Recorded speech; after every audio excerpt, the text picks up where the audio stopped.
Well, good evening, everyone, and welcome to the Brian Crombie Radio Hour on Saga 960. This Mayoralty election in Toronto last month was really quite interesting. And I had a gentleman by the name of Anthony Furey on, and he actually, I think, surprised everyone. He did extremely well in the final results. It would look like he was coming on. Didn't get to the finish line first, but he was coming on strong at the end. And so I thought we'd have him back and check in with him and see, what he thought about the campaign, how it went.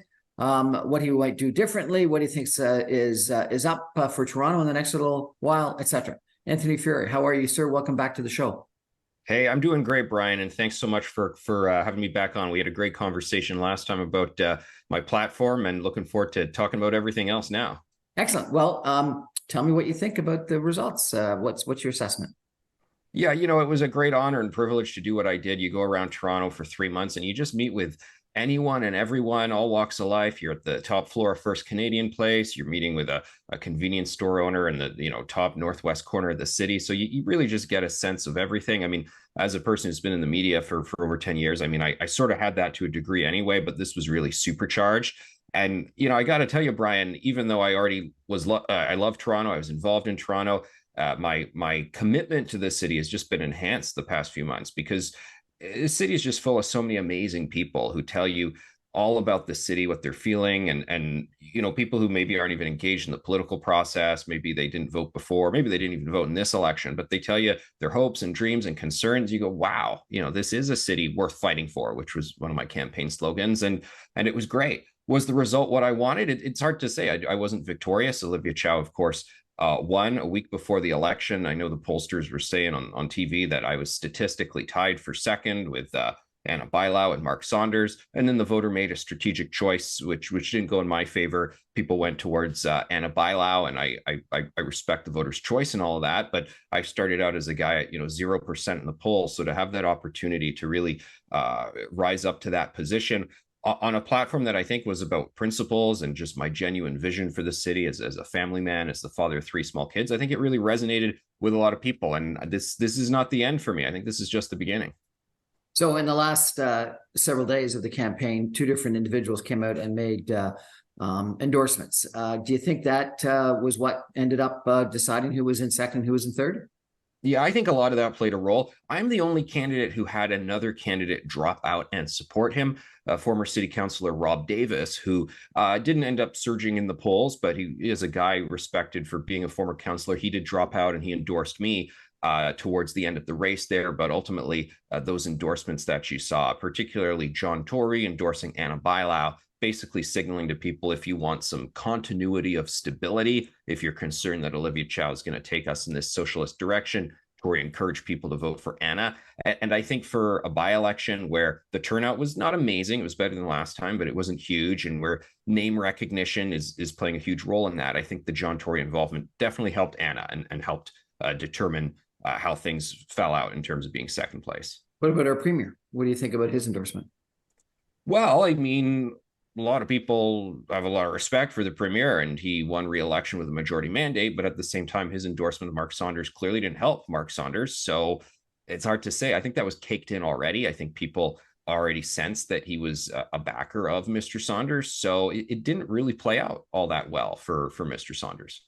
So I've been involved in 2 by-election campaigns previously, and both were won with 20-30% of the vote. So not strong majorities in any case. But in both cases, the victorious people relied on people coming to them.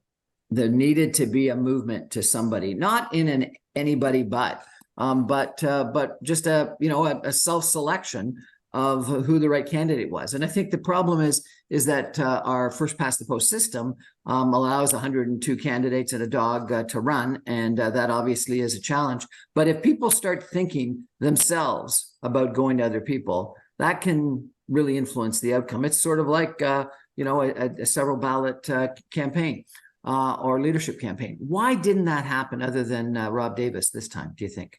There were so many people that could have, and frankly, I think should have self-selected out and gone and supported who they thought could win. And again, not in an anybody but kind of scenario, just I think this is the person who's got the best chance of winning, so that someone could get a strong mandate of closer to 50%. Why didn't it happen? Yeah, interesting question. So there was about, I would say, 10 candidates who were serious candidates in terms of we had volunteers, we had financing, we had a full operation going on. And most people were fully funded until election day, meaning that you'd already prepaid for advertise. Well, there were four of us who had been able to raise enough funds that we could buy radio ads and things that really matter in the past couple of weeks. So you definitely saw those commitments being reasons why people stuck it out for the long haul. And also, there was talk about the right being split or the center right being split, but the left was split as well. It just always went in Olivia Chow's favor. Josh Matlow, a city councilor who I beat, there were three city councilors who were running for mayor. I beat all three of them. Josh Matlow, he was obviously very much on the left, but he just never really surged. So there's always the thought that would he take some from Olivia? It's very rare in as you know, Brian, to see someone dominate in the polls constantly for several months. Usually some sort of reversal of fortune happens or some sort of schism that sees things change. So I think there was always the thought in the back of people's head, and probably in Olivia Chow's mind too, that things could decrease or collapse for her. That never really happened for her. So Josh Matlow wasn't all that strong, didn't inspire people.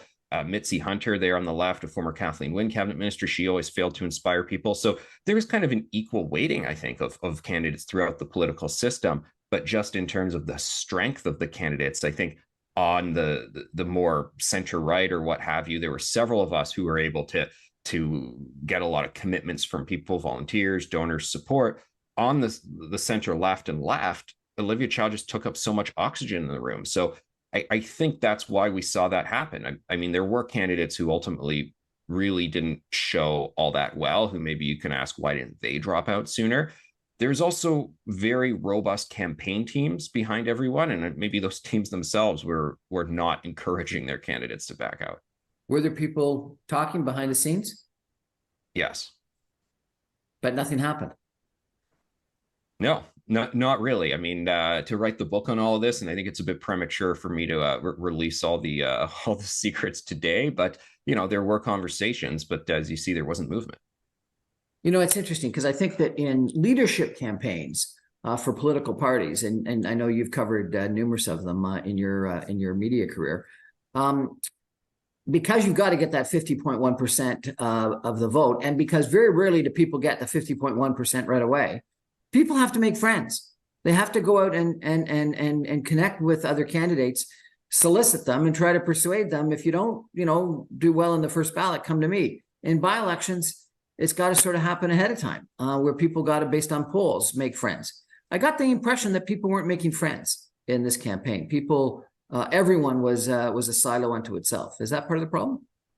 Yeah, that's an interesting point. And, Brian, I guess I was always a bit of a wild card or dark horse or whatever term you want to use, where I think people did want to ignore me for a long time. And I think the other campaign's narrative was, don't let Anthony in the debates because, he's not serious or he doesn't have support. And that really backfired, I think, on all of them, because it showed I did have support and I was always going up in the polls. And I think people were watching saying, is he going to continue to go up in the polls? Because like I said, just 10 days out, saying I was tied for second. So how does all of that play out? So I also think the calculus was very off for everyone in terms of how you would actually make those negotiations. Because if Mark Saunders and I were basically statistically tied throughout the last couple of weeks, the question is, well, what do you do with all of that? What does that kind of mean moving forward? I mean, I was pretty privileged to have people who backed me, not for like strategic reasons or cynical calculus or because someone else told them to, but because they believed in the vision of the city I was articulating and saying, look what's going on in Seattle and San Francisco. We can't become like that. And, since the election, we've seen those videos of some crazy stabbing on transit and a lady just killed in crossfire of a shooting in Leslieville, those sorts of things that I was warning about. And people came to me as seeing me as this conviction politician. And I really benefited, I think, from that kind of support there. And I think a lot of people were watching going, how much of a movement is this guy going to build? And waiting for all these things to unfold, even just a week before election, is what maybe changed things from being like what you're talking about with those delegated conventions. I remember being at the last great delegated convention in this part of Canada, the 2013 Kathleen Wynne one, where I was in the room and watching Sandra Pupatello, thinking that people were going to physically come to her, and then they didn't. They went elsewhere. And talking about stories behind the scenes, I'd like to hear some of those. Well, I could tell you some of those because I was at that convention too and saw some of the machinations. We're going to take a break for some messages and be back with Anthony Furey, a former candidate for Mayor of Toronto, in just 2 minutes. Stay with us, everybody. This is going to be an interesting conversation tonight.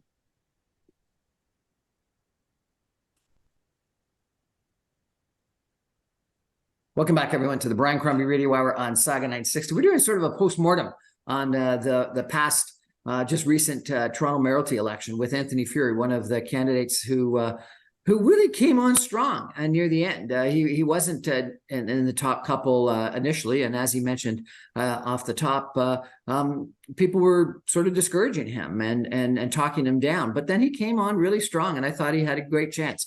We had a really good discussion about the policy issues. And so, Anthony, maybe we can take a couple of minutes and talk about some of them and where you think they're going to go.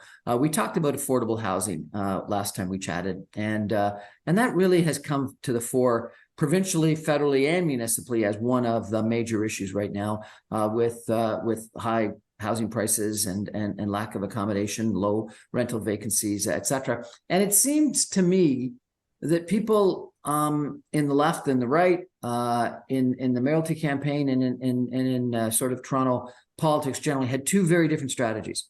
One on the right was we just need more housing, and supply and demand will work, and extra supply will bring pricing down. And on the left, no, it's got to be social housing, and therefore we need big money from the province or the federal government. We got to give away land for free. We need inclusionary zoning, etc. Given Olivia Chow's victory, but at the same time, rumors in the press just this weekend that the province is going to, mandate higher density around transit stations. What do you think is going to happen? It's as if we have two very different policies at the municipal and at the provincial government. Yeah, it's a great point. I could see both happening. I could see Olivia Chow going, okay, fine, we do just have to build up around transit hubs. And that's an issue where she might not actually fight Doug Ford much, but she will try and wrest out some funds for some government housing. So, okay, fine, I'm going to go along with all your plans on this, but you need to give me X number of $100 million for me to buy these number of units there. So I could see them brokering a sort of deal there, because I think this is an issue that she's less kind of ideological my way or the highway on. So maybe both can happen. And I don't believe government should be in the business of building housing. But I think when it comes to having someone like Olivia Chow, I'd be willing to accept that sort of brokered deal as progress, because we just got to get more units. So you think it's actually going to work? We'll have the provincial government forcing extra density around transit stations of just regular housing, and Olivia Chow doing social housing where she can get the money.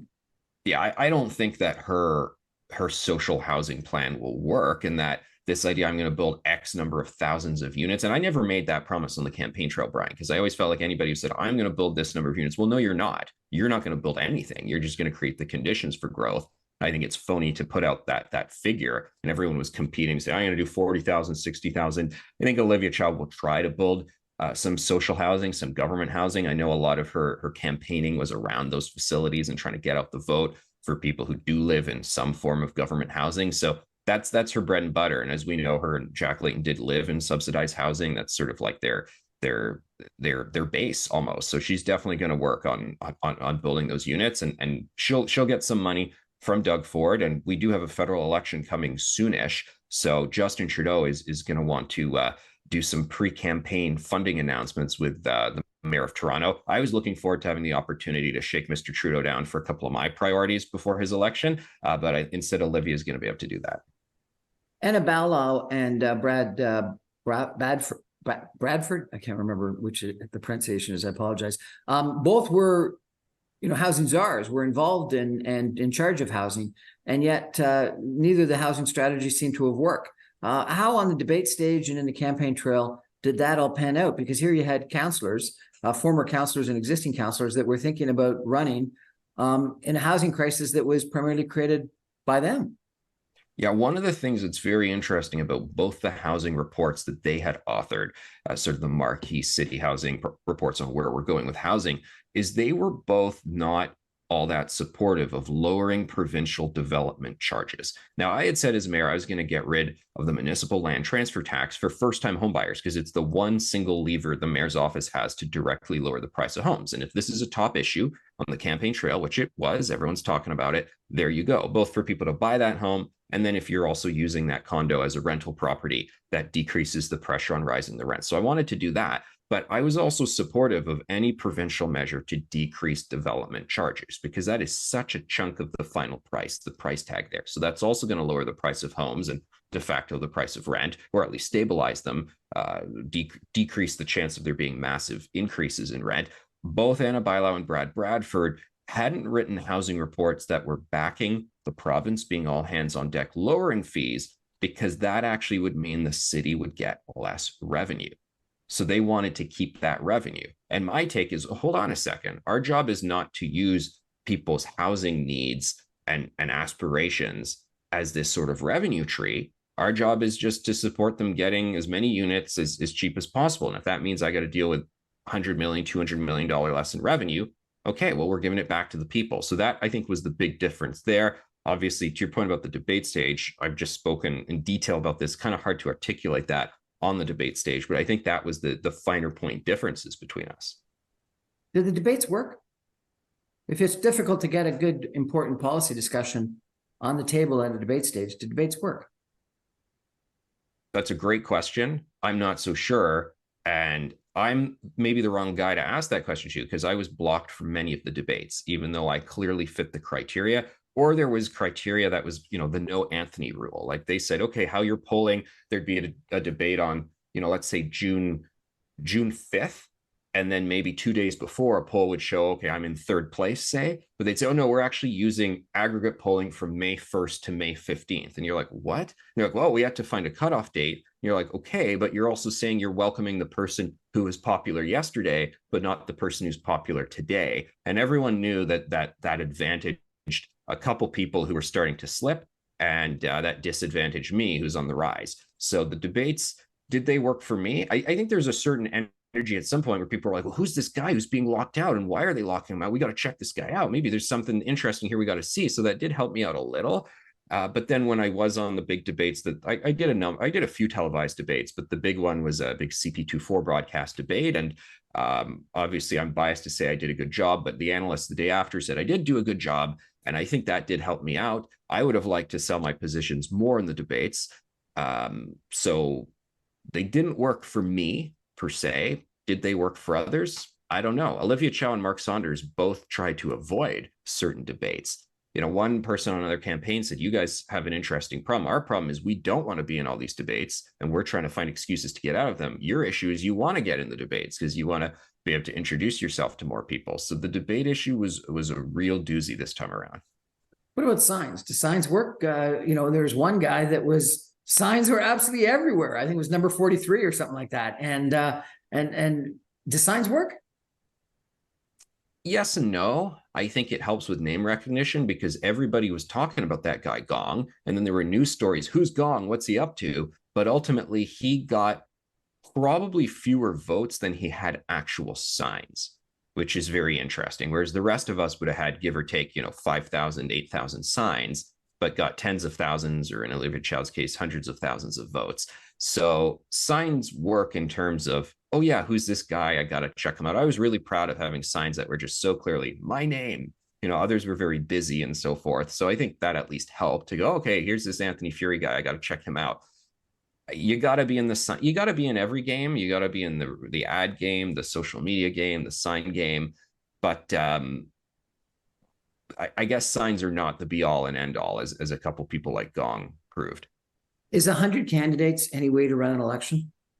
It isn't, although one thing I found interesting with the obsession over talking about there being 100 candidates is that there usually is about 40, 45, 50 candidates for Toronto Mayor. We just never talk about any of them because the threshold is so low, $200 to get in, and then 25 signatures from Toronto voters. Very low threshold. And I think as more kind of mainstream candidates entered, more unknown candidates entered as well, because they all saw the energy of more people joining. They said, okay, I'm going to join as well. So I think we just saw double the normal candidates. Normally there'd be 4 or 5 sort of big candidates. There were 10 this time. Normally there'd be about 40 fringe unknown candidates. This time there was like 80, 90 of them. What I would do is I would increase the basic fee. I said it was only $200. I think if you up it to even $2,000, you whittle it down so much, because $200, not that much money anymore. Why not do it as a lark? You just want to see your name on the ballot.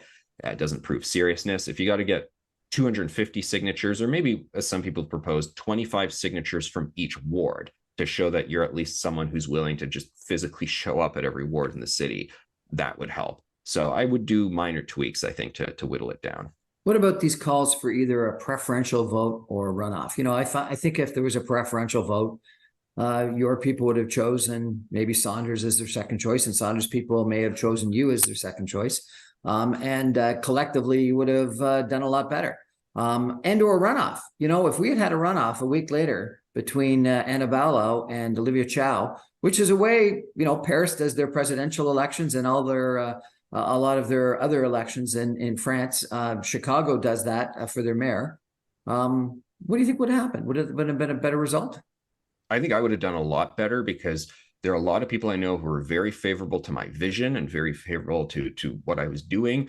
But ultimately going to Anna Bailão, because she had been a councillor for 12 years and deputy mayor, I think it was like people made a flight to sort of stability, and not to disrespect her, but a more sort of generic bland stability there, where they say, okay, well, John Tory says she's okay. She's a councillor for years. You know, I really like Furey. I'd otherwise vote for him. Okay, fine, I'll go vote for her. And if the system was a little different, and you know, I heard from a lot of people who said that they were basically my supporters, but they went and voted for Anna Bailão. I think we would have seen a different tally for sure. To your point, things would have gone differently, because people would have made different choices for second ballot, third ballot kind of thing. So you think it's something we should be campaigning for? You know, I wouldn't campaign on it. It's an interesting question. My key thing, because look, I had some name recognition from being a post media columnist for years, doing my radio show, but then you get out into the broader world and you realize to what degree did that extrapolate to people who don't follow those audiences. You go, oh, wow, I got to do a lot more to get my name out there. No. So I was just focused on saying, hi, this is who I am. This is my platform. This is my vision for the city. So I really didn't want to campaign on any issue of process. Would I support these reforms? I certainly would. I wouldn't want to be campaigning on them. I'd want to be campaigning on my vision for the city. Maybe we'll see Olivia Chow talk about reform. I don't know, but it's the next 3 years. Is it something that, given your experience, is it something that you should be one of the spokespeople in favor of? For the next 3 years, I'm going to be a spokesperson on the issues that I campaigned on, because I do believe that they are the issues that ail Toronto the most.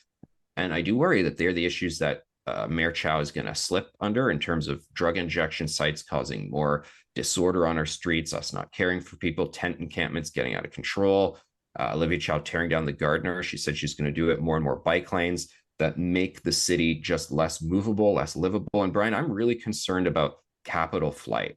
I am concerned about us eroding the tax base. People who do have the ability to pay reasonable taxes are going to say things are getting too high. I'm getting out of here. Things are getting too violent.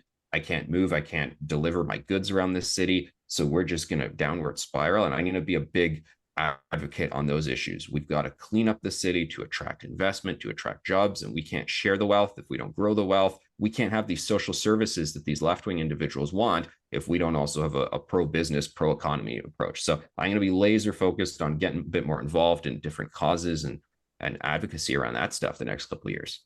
Well, you preempted me, because I wanted to talk about that in our second section, but we'll take a break and come back and we'll talk a little bit more about Anthony Furey's policies and really what you did is you elevated concerns, because a lot of people weren't talking about it. They were almost not hiding it, but certainly not paying attention to some of the issues in regards to crime and safety that you just mentioned. So I really want to focus on that in the next couple of minutes.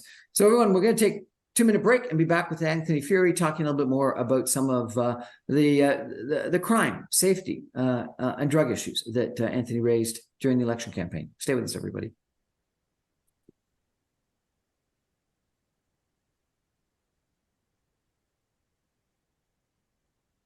Welcome back, everyone, to the Brian Crombie Radio while we're on Saga 960. My guest tonight is Anthony Furey. He is a former candidate for mayor of Toronto, and did really well in the last stages of the last mayoralty campaign. Anthony, it's one of these funny things about life that I think a lot of people somehow are influenced by their last name, and I think that you really were a Furey about a couple of issues in regards to crime and safety, and particularly drug injection sites.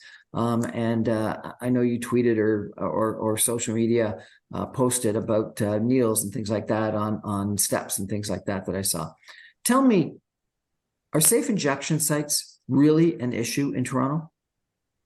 They are. Every neighborhood, Brian, that has a drug injection site is seeing more disorder on our streets, lawlessness, more needles on the playground that my wife and I have personal experience dealing with, and it's worsening. I did that press conference that I think many people observed it was the single most sort of watched and discussed bomb that was dropped throughout the entire campaign, where I said, I'm holding City Hall funded and distributed crack pipes and crystal meth kits that have the City of Toronto logo on them. And they are not just being distributed to the 3 or 4 drug injection sites that everyone knows about, but they're now being distributed to shelters all across Toronto, Scarborough, North York, Etobicoke, family shelters. A Christian service agency got in touch with me and said, wow, this is being pushed on us by the city. We don't feel comfortable with this.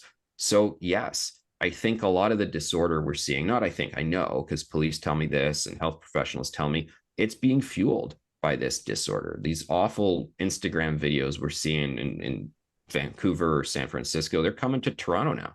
We're seeing these things and everyone's concerned. I had a lot of people join the campaign team who had been staff members under a provincial Liberal government, or people who had been more involved with NDP politicians who are like, look, I live downtown.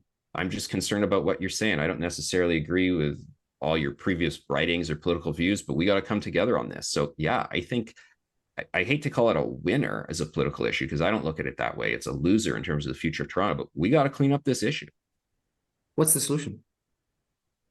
The solution is to push treatment and to be less of an enabling culture, because we are now at the 20th anniversary of the first drug site opening in Canada, the Inside Injection in Vancouver. And while I appreciate that if you can be around when someone's having an overdose, you can save their life. And I've had so many meaningful conversations with former addicts or parents of addicts. We don't want people dying on the streets of overdoses. That's an awful thing.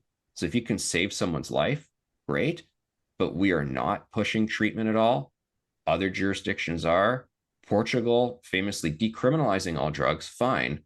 And then if they catch you with having hard drugs and you're using them, they don't treat you like a criminal, but they put you into treatment. And you can sit before a judge who says, all right, you're going into this facility for 3 months to work on treatment. And I want to move us more in that direction. And the people who want that most passionately are the parents of addicts who I spoke to in Toronto, who said, we shouldn't allow our family members to be in this situation. Where's the compassion? I've heard from healthcare professionals and economists, both that say, yes, but safe injection sites save deaths. That there are people that would die without safe injection. And the safe injection sites aren't there to rehabilitate, but they are there to save deaths. And so therefore, if we get rid of them, all we know is that there will be significantly more deaths. What do you say to that? I said I wanted to phase them out and that I wanted to put them out of business. So I become mayor. On day one, do I order their doors to be shuttered? No. But what I do is I get everybody in to the room, health professionals, people working at the hospitals, people working on streets, police, people who are working at private addiction recovery centers who aren't so captured by the same ideology and activism as the public ones are. And we say, here's what we're going to do. I have a mandate for the people that they're sick of all of this. How do we phase this out? And Brian, I feel like there's an even stronger backlash coming. A lot of people who pushed back on me on this, I said, guys, you should celebrate the fact that I'm trying to do a reasonable approach on this, because you could get a situation where another person becomes mayor, premier, prime minister, and just says, look, we're done with this, and shut them down on day one. And then maybe we will have these challenges. I never wanted to shut them down on day one, but we got to phase them out.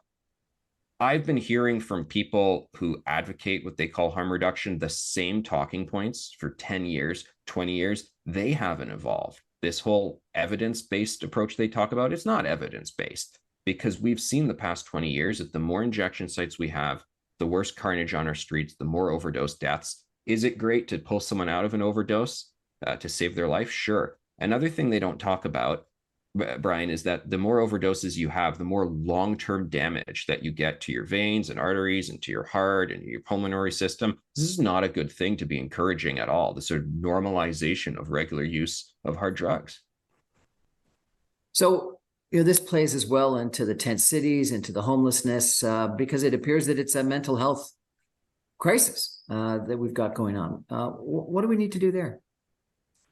Well, I think the term mental health can be used too much as a catch-all term. I'd like to drill down a bit more when we talk about treatment. I think there's a lot of drug-induced psychosis that's going on that is different than someone dealing with depression, say. Those are clearly people who need interventions when it comes to the drug crisis. One person who works on the streets, a street physician, spoke to me about how every addict that he speaks to says they don't want to be in this situation. And when I did press conferences, actually, and I did them near the sites of injection sites, people would come up to me who were watching going, oh, what are these cameras doing near my tent or near a site? And I would have people come up and shake my hand and say, they agree with me.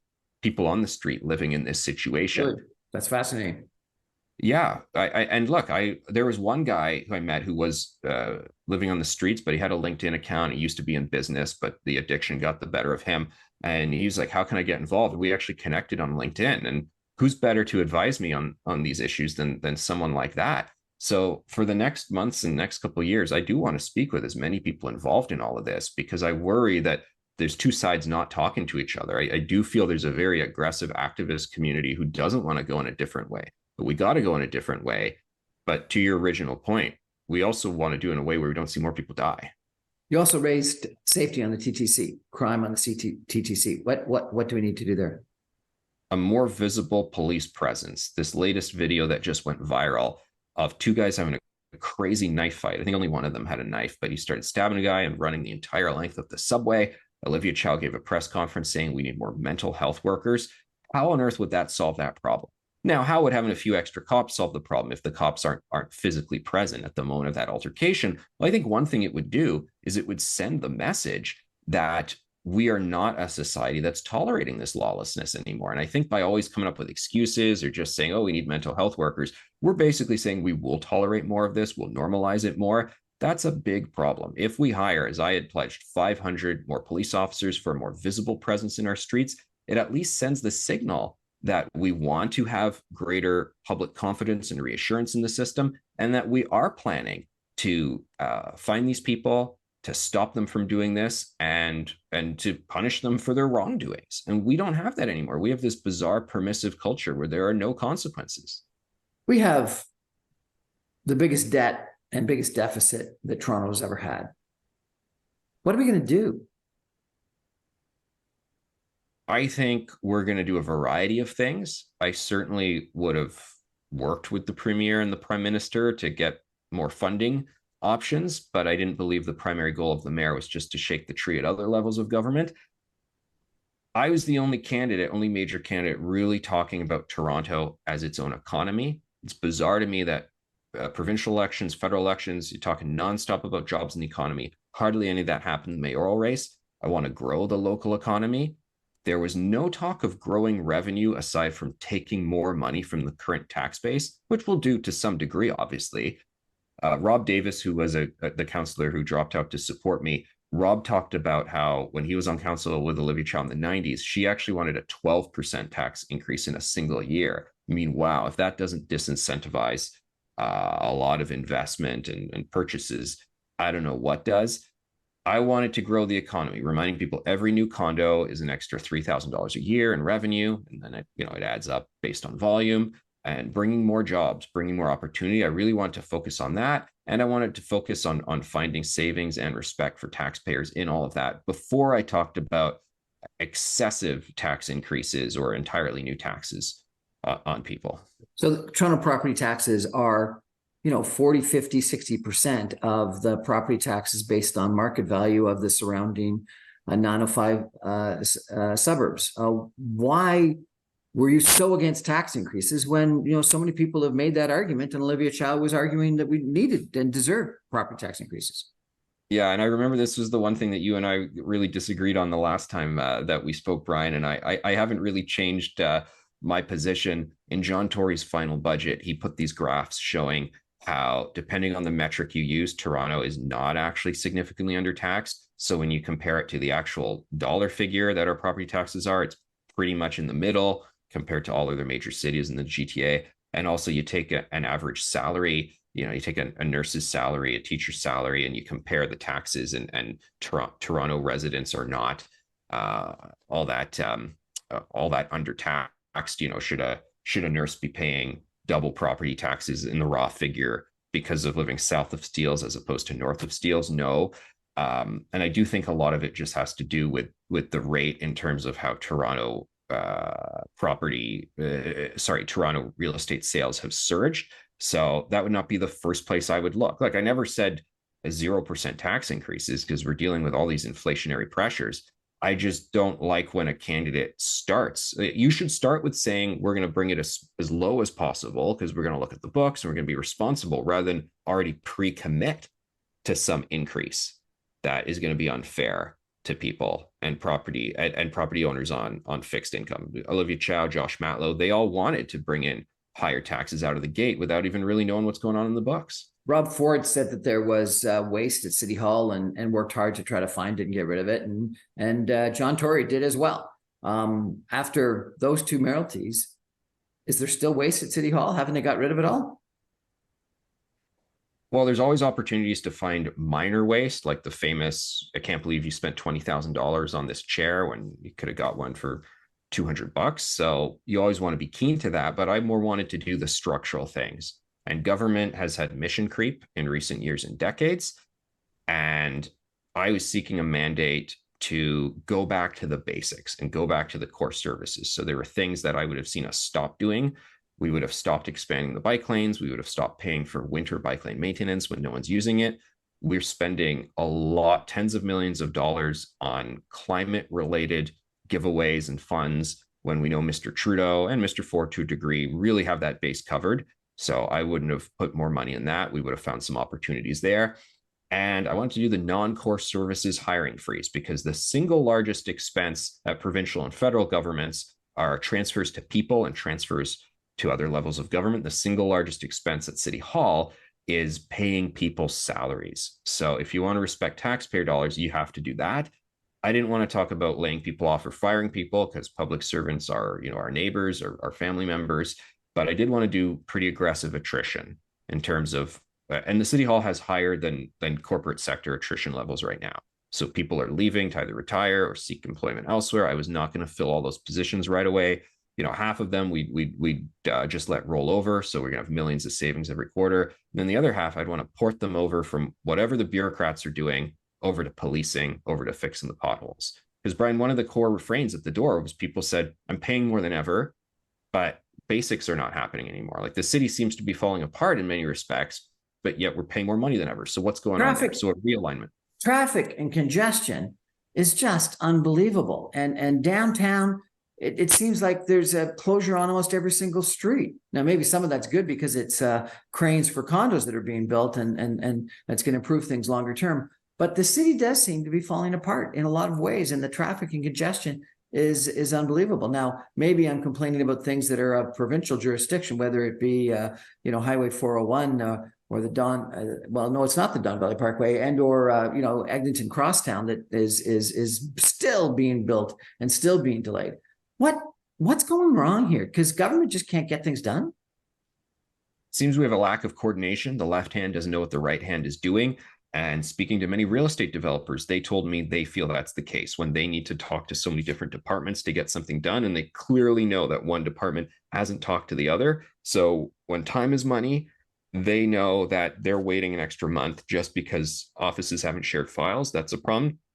When it comes to the traffic and congestion, again, there's just not coordination. I think they say, do we propose this lane to be closed for this construction project? Yes, we green light it based on the rules around one specific project, but they haven't looked at the master map for that region to determine whether it fits or not. It seems unfathomable to think that they wouldn't, but they just haven't. Like when it comes to Queen Street now being shut for the construction of the Ontario line, the day that happened, I gave a press conference saying, we're going to reopen King Street to through traffic, and we're going to have to eliminate the bike lanes, at least for now, at Richmond and Adelaide to get an extra lane of traffic.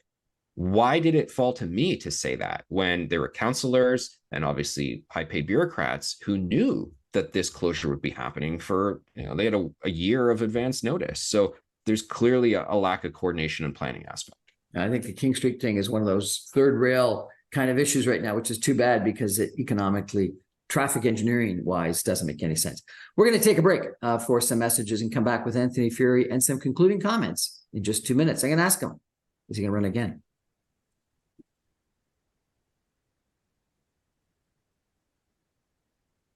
Welcome back, everyone, to the Brian Crombie Radio Hour on Saga 960. One of the things that I really enjoy about this gig as a radio host is I get to meet some really interesting, fascinating people. And this is the second time I've chatted with Anthony Furey, and I find him to be an incredibly thoughtful individual. And he's, I think, one of these people that we're going to hear from in the future. I don't agree with him on all of his policies and politics, but he's the type of well thought out, articulate people that I think we need in public office. And so, Anthony Furey, the logical question is, are you going to run again? Thanks so much for those kind words, Brian. I know you meet a lot of interesting people, so I'm flattered to hit that high threshold there for that. I guess you can say I've got the bug. Being in media, you can't really be all that involved in advocacy and issues. You got to sort of be totally unbiased in all of that. And I always wanted to get a bit more involved in fighting for the things I believed in. And it was such a great opportunity running for mayor. And I don't think this is the last time you will see my name on a ballot, if I can put it in a diplomatic way like that. And what about the next 3 years? What are you going to do in the next 3 years? I really want to be involved in the life of the city because the issues that I campaigned on, it wasn't like, okay, I want to be mayor, so what do the focus groups tell me I've got to talk about to become mayor?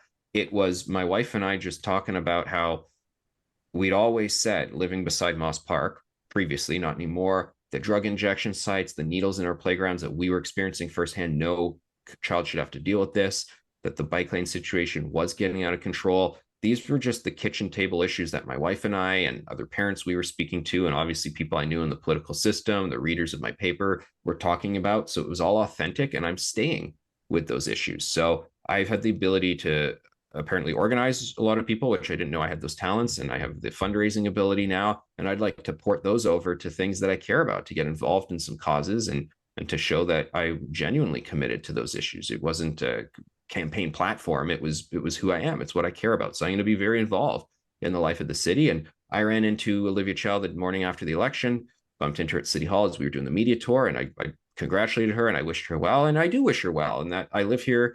My children are growing up here. I hope the city doesn't fall apart in the next few years. If it does, I believe the issues that I campaigned on will be the issues that suffer the most the next couple of years.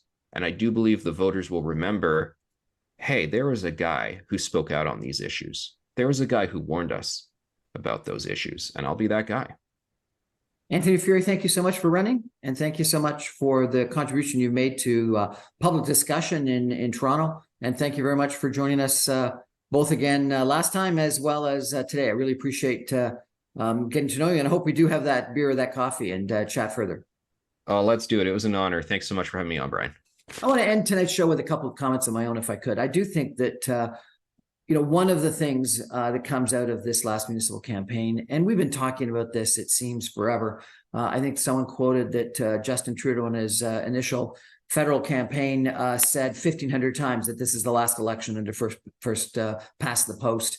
There were a lot of complaints during the last provincial election that Doug Ford won a huge majority government with 40% turnout. Turnout did go up this election, but 39% or whatever is still pretty dismal turnout, even if it's up from last year. And I think the problem is that people don't think their vote counts. And when you've got 102 people on the ballot and a dog, and someone can win with 30-something% of the vote, it just doesn't make sense. And, you do the math, the old 80-20 rule worked. 80% of the votes went to the top 20% of the candidates, and even more so. So that the voters figured things out, but it's difficult, and we made it very difficult for things to be worked out by the voters. And I think that we need a better system. So I do think that preferential voting would be helpful. And just to explain, preferential voting is where you go into the ballot and you get to choose not just your first choice, but your second, third, fourth, fifth, etc. And what they do is they keep dropping people off at the bottom of the add up of the number of votes until such time as those votes are retallied to other people for their second or third or fourth choices, and someone gets above 50%.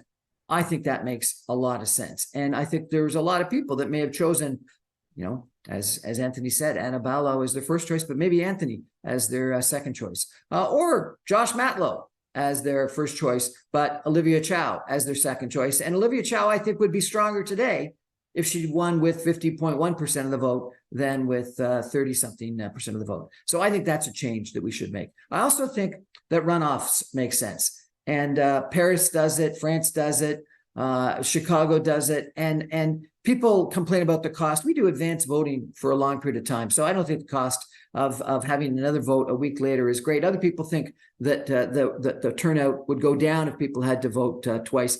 I disagree. I think the turnout goes up, and that's been proven in Chicago. That's been proven in France. When people know there's 2 or 3 people running in that final runoff, they get really excited. And there's a lot more debates, and it's debate between the top 2 or the top 3. And you can have a runoff with the top 2, or you can have a runoff with the top 3. And I think either system works.